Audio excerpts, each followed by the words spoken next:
എന്തേ ദൃശ്യ സിനിമയിലെ പോലെ ഒരു പ്രത്യേക സാഹചര്യത്തിൽ ഞാൻ ഒരാളെ തലക്കടിച്ചു കൊന്നു.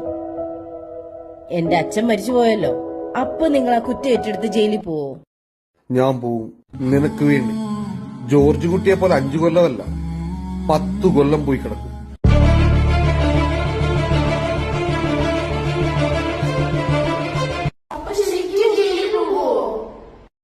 ചിലപ്പം ഇവിടെ കൂടെ ജീവിക്കുന്നേക്കാളും ഭേദം ജയിലാ നല്ലത്.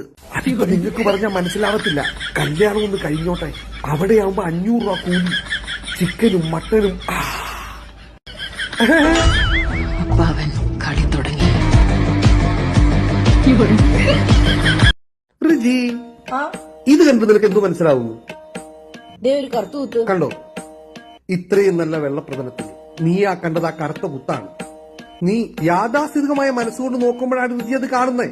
അതിന് ഞാനിന്ന് ഓഫീസ് കഴിഞ്ഞു വന്നപ്പോ നിന്റെ കൂട്ടുകാരി ലക്ഷ്മിയെ കണ്ടു. പാവം അതെന്നോട് പറയുക അതിനൊരു ഐസ്ക്രീം തിന്നാൻ ആഗ്രഹമുണ്ടെന്ന്. നിന്റെ കൂട്ടുകാരിയല്ലേ? ഞാൻ അവളെ കൊണ്ട് അടുത്തൊരു ബേക്കറിയിൽ പോയി. നിന്റെ കൂട്ടുകാരുണ്ട്, അവക്ക് ഞാൻ ഒരു ഐസ്ക്രീം മേടിച്ചു കൊടുത്തു. സമയം പോട്ടില്ലാന്നു ഞാൻ എനിക്കൊരു ഐസ്ക്രീം മേടിച്ചു. പാവം അതിന്റെ ചുണ്ടത്ത് ഇച്ചിരി ഐസ്ക്രീം ഇരിക്കുന്നു. നിന്റെ കൂട്ടുകാരിയല്ലേ? നാണം കിടണ്ട. ഞാൻ എന്റെ ഈ കൈ കൊണ്ട് അത് തോണ്ടിക്കളഞ്ഞു. അത് നമ്മുടെ അപ്പുറത്തെ ഫ്ലാറ്റിലെ ചേച്ചി കണ്ട്. ആരാ? ശോശാമ ചേച്ചി. യാഥാസ്ഥിതമായ മെന്റാലിറ്റി. അത് കഴിഞ്ഞപ്പോ ലക്ഷ്മി എന്നോട് പറയുക അവക്ക് കടല് കാണണമെന്ന്.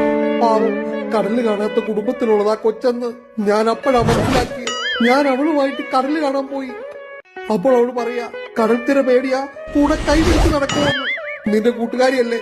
ഞാൻ പിന്നെ ലക്ഷ്മിയുടെ കൈ പിടിച്ച് കടൽത്തിരക്കിടയിലൂടെ നടന്നു. അത് നമ്മുടെ അപ്പുറത്തെ പാട്ടിലെ രാജൻ ചേട്ടൻ കണ്ടു. എല്ലാരും യാഥാസ്ഥിതരാണ് രുചി. ഇവരൊക്കെ യാഥാസ്ഥിതന്മാരായ ഒരു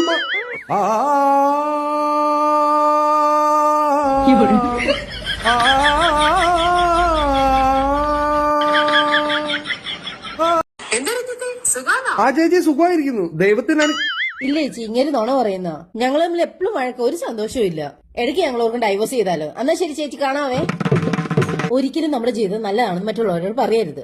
അങ്ങനെ പറഞ്ഞാൽ അവര് കണ്ണുവെക്കും. പിന്നെ നമ്മുടെ ജീവിതം തഥാസ്തു. മനസ്സിലായോ? ആ സുബിനെ, ആ ഉണ്ടടാ, ഞാനൊരു ഇന്നോവ. അയ്യോ സുബിനെ, വണ്ടിയൊന്നും എടുക്കാൻ പോകുന്നില്ല. ഈ ചേട്ടൻ ചുമ്മാ പറഞ്ഞതാ. ഇത് തന്നെ കൊണ്ടെടുക്കാൻ പാടാ. പെട്രോൾ അല്ലേ ഇത്. ഞങ്ങൾ വിൽക്കാൻ നോക്കുന്നുണ്ട്. ആരെങ്കിലും ഉണ്ടെങ്കിൽ പറയണേ.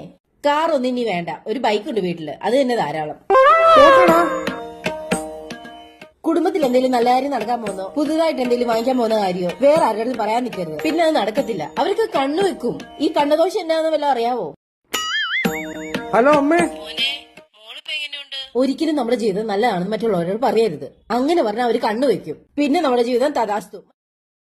അമ്മേ, റിജിക്ക് ഇവിടെ വല്ല സമാധാനമൊന്നുമില്ലമ്മേ.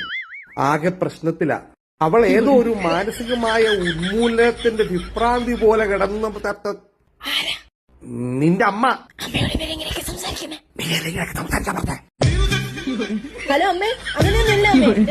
പറയുന്ന അത് അങ്ങനെയല്ല അമ്മേ. ഞായറാഴ്ചയായിട്ട് അമ്പലത്തിൽ നല്ല തിരക്കായിരുന്നു. നമുക്ക് രണ്ടുപേർക്കും അവധിയാ. സുഷമ ചേച്ചി നമ്മുടെ കല്യാണത്തിന് പോയാലോ? ഒരു മാങ്ങാ താഴെ വീണ് കിടപ്പുണ്ടായിരുന്നു. ഇത് നിനക്ക് ഭയങ്കര ഇഷ്ടമല്ലേ? ഇതരിഞ്ഞ് കുറച്ച് ഉപ്പും മുളക് പൊടിയിട്ട് അടിപൊളിയായിരിക്കും അല്ലേ? ആയിക്കോട്ടെ. റിജി, ഞാൻ ഡ്രസ് സൈൻ ചെയ്യാൻ പോകും. എന്തെങ്കിലും ഉണ്ടോ? എന്റെ ആധാറും പാനുമായിട്ട് ലിങ്ക് ചെയ്തായിരുന്നു. കഴിഞ്ഞ ദിവസം നമ്മൾ ഒന്നിച്ചുള്ള യാത്ര എന്ത് രസമായിരുന്നല്ലേ? ഇത് പുതിയതാണോ? അയ്യോ, അത് പുതിയതൊന്നുമല്ല, പഴയതാ. ഇതിട്ട് നിന്നെ കാണാൻ ഭയങ്കര സുന്ദരിയായിരുന്നു. ഇത് കീറിയിട്ടുണ്ടല്ലോ. ഇങ്ങതാ, ഞാൻ അത് തയ്ച്ചിട്ട് വരാം. ഫ്രണ്ട്സ്, ഓരോ ദിവസവും നമ്മൾ ഓരോ തിരക്കിൽ കൂടിയാണ്. ഇതിനിടയിൽ പരസ്പരമുള്ള അഭിനന്ദനം, കരുതൽ, സ്നേഹം എന്നിവ പരസ്പരം കൈമാറുകയാണെങ്കിൽ കല്യാണം കഴിഞ്ഞ് എത്ര വർഷം കഴിഞ്ഞാലും നമ്മുടെ സ്നേഹം അതുപോലെ തന്നെ നിലനിൽക്കും. ഇതിനിടയിൽ സ്നേഹിക്കാൻ സമയമില്ലെന്ന് ആരെങ്കിലും പറയൂ?